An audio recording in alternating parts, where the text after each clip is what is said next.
I just was listening as Jen Latta was doing her her segment here for TV, and she was saying that with the success of the two Simones at the Olympics, that we are expecting that the name Simone will become extraordinarily popular in this country. What did you say it was? 823rd most popular name for girls. That's going to jump. That's a great name. We named my daughter Nicole, and one of the things that we liked about it was we had just been, when we found out that we were expecting, we had recently been in France, and there's just something about the whole French thing we kind of liked. We wanted a name that had a little bit of a Frenchified feeling to it. And Simone certainly has that. I think it's a very pretty name. Here's the question about Simone. Does it have a shortened? That's exactly what I was going to ask. What do they call you? Nicole, you go Nikki. Right. My daughter Sydney, you go Sid. Sid. My son Steven is Steve or Stevie. My son's Mike and Jake. There's not a whole lot you do with Wasn't your son Michael? Well, I mean, it's Mike and Jake. I mean, but his name is Michael, and you call him Mike. Calls it, okay, that's you know. Well, but my point is, you named him Michael, and you're happy with the short version of the name. Yes. What is that? Is Jake Jacob? Jacob, yes. He is Jacob. He is Jacob. So he does. It fits both criteria. Yeah. Okay. Not in the way I'm thinking. Well, what way are you thinking? A different way. Well, give me some insight into this way. You named them something that the shortened version of it you like. No? Yeah, I just don't think of it that way. On your son Jake's birth certificate, does it say Jacob? I believe so, yeah. No, not you believe so. Yeah. You named him. Is his name Jacob, or is it just Jake? It's Jacob. It's Michael and Sydney. Okay, fair enough. So same with mine. My kids are Nicole and Steven, but people call them Nikki, and Stevie has actually become a Stevie, which I never would have thought he would. But either way, I'm assuming when he gets a little older. So we're asking what Simone goes to. What would Simone be? Like my best friend growing up was named Simon, and everyone called him Sime. You did? Yes. It's Sime? Sime. Yeah. I mean, it's just the shortened version of Simon. Sim? Yes, Are we calling her that's Sim? what I'm saying. That's my only knock on the name Simone. Yeah. Is it doesn't have, I was very specific when we were naming our kids that it has to be a name that when you go to the conventional shortening of it, you have to like it just as much. Yeah, no, that makes sense. That was a prerequisite. So that's the issue with Simone. Because, when you're kids, I mean, at any point in your life, it sounds very formal to always be referring to someone by a long name Stephen, like that. Michael, Jacob, yeah. I know, I'm with you. So that would be my only issue with the name Simone. Yeah, Other than that, I love it. I think it's a very pretty name. I like the name. I think it's a very pretty name, but this is exactly what I was thinking. I'm what being told Simmy. Simmy? Simmy. Yeah, I don't like it. I don't like it as much either. No. Simmy Biles. No. Kind of loses something. Yeah. Let me tell you what, though. She is unbelievable. Not done either. She just won on the vault, the gold, so she has 3 gold. The team all-around gold. Her individual all-around gold. She just won on the vault gold. She still has the balance beam and the floor exercise, of which, oh, by the way, there's already a move she does on the floor named after her. So she has a chance still for more gold. It's incredible. I'm going to make a ridiculous comparison with her. No, not you. You always do this. Go ahead. The comparison to make to her is going to be to a young Michael Vick. Michael Vick entered a sport with the most ridiculously athletic people in the entire world. And the second you watched him, just me, I'm not a scout, I'm not a coach, I'm just a fan. I'm like, oh, that guy's different. He has a gear everyone else doesn't have. Simone Biles competes in a sport with the greatest athletes in the world. I mean, these gymnasts, I was watching the men doing gymnastics yesterday for a while. They were on the pommel horse. And, they make it look so easy. The stuff they're doing is impossible. These are the best of the best, and she separates herself from them. And even I, who know nothing about gymnastics, watch this young woman, Simone Biles, and I say, oh, she's just different from everybody else. She's just doing stuff at a level that no one else is even approaching. And that's what we talk about. Her, a different level. We talk about Usain Bolt at a different level. We talk about Phelps at a different level. We talk about Katie Ledecky. See, Katie Ledecky, I think, more fits that. At a different level. Phelps is just the best. A lot of times people are the best. Phelps, he doesn't look like he's performing in a different sport. You're looking at it right now, else. but you're talking overall. He was at a different level. When he had so many world records, right? And he was, and the thing about it is kind of like Simone in different things, right? Different disciplines. With Usain Bolt, it's the 100, it's the 200, it's the relay. I'm not going to sit there and bang on him for not being in more, but I mean, he's dominating what he does. No, but he doesn't run the marathon, right? And it's like Katie Ledecky wins the sprint. To me, one of the most amazing things is Katie Ledecky, because the comparison I make to you is in track, get to the miler, And does that miler, whoever the dominant miler is, do they win the sprint? Do they win the mile, and do they win the 200-meter dash? That's Katie Ledecky. Right. She wins the mile, and she wins the 200-meter dash, the 200 freestyle in her case.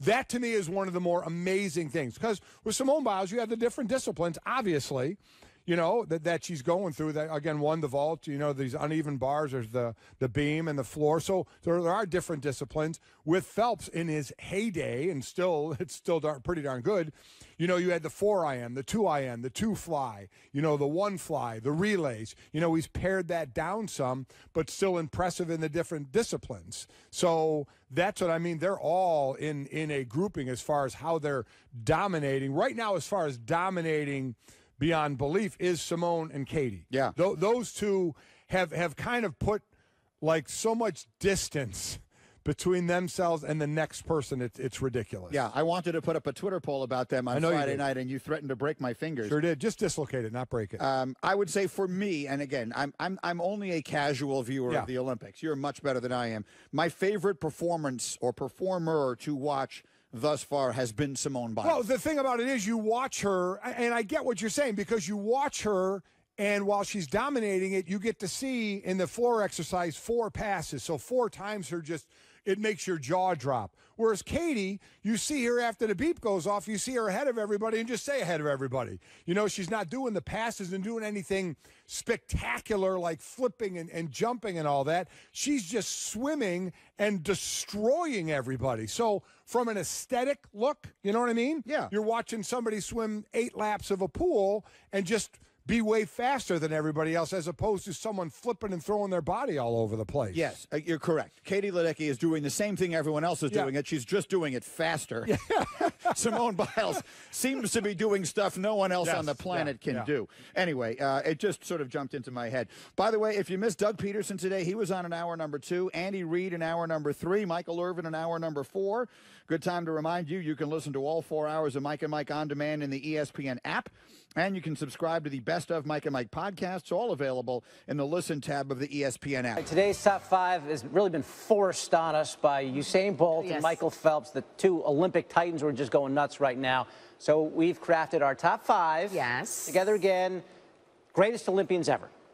And I'm going to start right away with this Soviet gymnast, Larissa Latina. Latina. Yeah. By the way, that's what Olympic venues looked like back in the 50s and 60s when Larissa was doing her thing. Oh, so elegant. Yes. She won 14 individual medals, Carrie. 14 individual medals. Wow. All around twice, 56 and 60. You know who this guy is? No, I do not. That's the flying Finn, Paavo Nurmi. Wow. Paavo. David, you went back. Well, I went way back. 9 gold medals. On one day, he won the 5,000, took an hour break, and then won the 1,500. Wow. Who made that schedule? And he ran with a stopwatch in his hand just to make sure. Just because. Number 3, the man, Jesse Owens. Yes. 1936, Berlin. Thumbed his nose and Adolf Hitler up in the box. Won the 100, the 200, the long jump, part of the 1x400 relay. Did his level best to ruin the Nazi Olympics. Number 2, here's the big debate. Is it Bolt or is it Phelps? I went with Usain Bolt, although I was saying earlier, there's no one in sports I'd rather watch do anything than Usain Bolt running those last 50 meters. Just unbelievable. But I went with Phelps because of all the medals, 28 in all, 23 gold, yada, yada, yada. I just felt like this guy's still splashing around at the age of 31. He gets my nod. Yeah, and that is going to be the constant debate. Who is the better Olympian? Is it going to be Bolt? Is it going to be Phelps? It's subjective, I think. I mean, the way Bomani made a good case for it. He did. Here's my top 5. I'm completely out of the loop here. Mine are all off, but here we go. Number 5, Carl Lewis. Yep. You remember that guy? Won 4 golds in the 1984 Olympics, right in Los Angeles. Hello. But when will LA get the Olympics again? That's another story. We'll talk about that. That's not in this top 5. Coming in at number 4, Larissa Latina. Did we get it correct? Latina? Yeah. You know, listen. Our judge will be able to give us the right name on that for sure. All right, 14 individuals, as David just said, and coming in at number 3 for me. So this is where we do our back and forth. I went with Michael Phelps. Like, I absolutely agree. You had Phelps at 3. To me, 1, 2, and 3 are all the same, and I'll tell you why. Like, I mean, come on. I could argue that he's a top Olympian. I mean, I really could. But number 2 for me was Usain Bolt. You got Bolt over. Yeah, Okay. I can flip and I can flop, but I'm going to go with number 1 with Jesse Owens because of the conditions, what he had to deal with, what he did at that time. And I felt like, to me, when you are running under, there's always this pressure, right, at number 1, but you're running under these racist conditions, and it was hard. I couldn't even imagine what he had to deal with, but yet he pressed on and was able to get 4 gold medals in spite of. And so to me, I put it in perspective. It paved the way for the Usain Bolts and the Michael Phelps and everyone else. So that was my top 5. It's a well-constructed argument. I have no complaints with it. Here we go. Our top 5 back-to-back. Harry went Jesse Owens, Usain Bolt, Michael Phelps. I went Michael Phelps, Usain Bolt, Jesse Owens. I did all the same. Pavo Nurmi thrown in on the side. Yeah. Carl Lewis, yada, yada. So, what do we have here? We got Frank Caliendo as our guest critiquer. There it is. What your thoughts on the top 5s, Frank? Well, I thought we'd do a little Morgan Freeman to figure out what's the best way to possibly do it. But I don't know if you mentioned that I was going to be on the fantasy football thing that's coming up too. Yes, you're going to get to that. Frank trying to plug himself and not giving all He's the anchors producing the their show turn now. to do what they need to do. See, that was just terrible. Now I was going Charles Barkley. It's never your top 5 lists are knuckleheaded lists. Very, very good, but in a way kind of average. But then Caliendo, what it did was just stole what you said. So here we go. Who do we have? We're going to take a look at number 5 of the greatest athletes of all time in the Olympics. I would have to say, Larissa Latania. I'm not even sure how to say it. I just wanted to try and pronounce it. A lot of Is fun that her today. name? I wasn't sure if that was the way to go.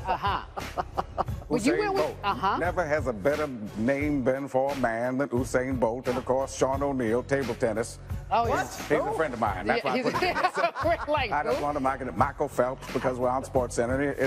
You have to mention Michael Phelps and Jesse Owens, a man who ran in the most difficult conditions of all time and came away with 4 gold medals and 2 world records. There we go. There you go. Again, So- Sean O'Neill is He's a friend. friend. He taught me how to play table tennis, how to play ping pong. So Eddie Medalist or Eddie? no. The medals aren't important. It's not winning that's important at the It's Olympics. not? It's participating. I don't know what you guys are thinking. Yeah, Sean O'Neill, my bad.